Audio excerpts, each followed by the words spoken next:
Before we dive into a set of facts and statistics that may boggle your mind, it's my duty to read you your Milo-approved Miranda rights. You have the right to controversial opinions and speech.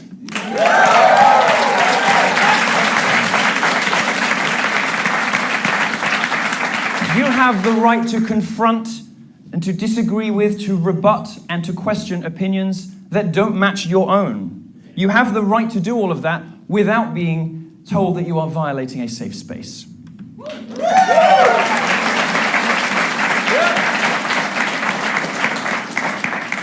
You have the right to reject the brainwashing forced upon you by professors that make Obama look like the aforesaid Che Guevara. And most importantly, you have the right to worship your dangerous faggot.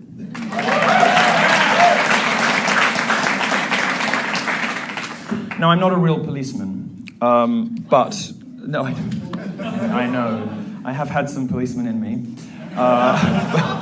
Sorry, I'll stop. It's cheap. It's cheap. It's cheap. You should stop laughing. It just encourages me. That's not even in here. I'm just... But I do recognize that blue lives matter. That's right, yeah. Blue lives matter.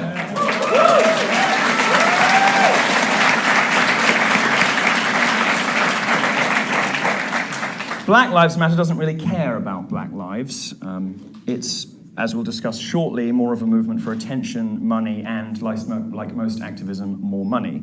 To achieve these goals, they focus their energies on cases of black men killed by the police. Well, the work of criminologist Dr. Richard Johnson of the University of Toledo explains just how futile this is. And some of this stuff is tough to listen to. Some of this stuff is not pleasant. It's not the kind of thing that you want to discuss over cocktails, but it's important to understand the problem if you're going to fix it, which Black Lives Matter definitely can't. Based on 2012 numbers, it would take 40 years worth of blacks killed by police to equal the total number of blacks murdered by other blacks in a single year. Right.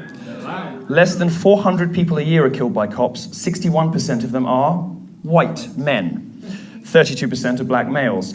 Black men are not killed out of proportion when you consider they're much more likely to interact with police.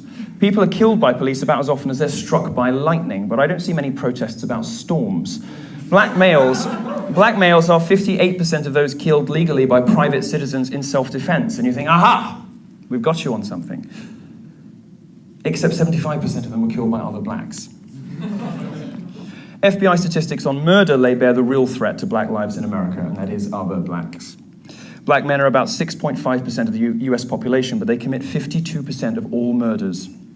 That has dipped to about 40% in recent years. Black men overwhelmingly murder other black people, and white people overwhelmingly murder other white people. So just like abuse and harassment on the internet, this isn't really a racial issue like that isn't really a gendered issue. Looking at overall violent crime, blacks are 27% more likely to attack whites than vice versa, and 8 times more likely to attack Hispanics. This is the shocking number I hope you take away from my visit.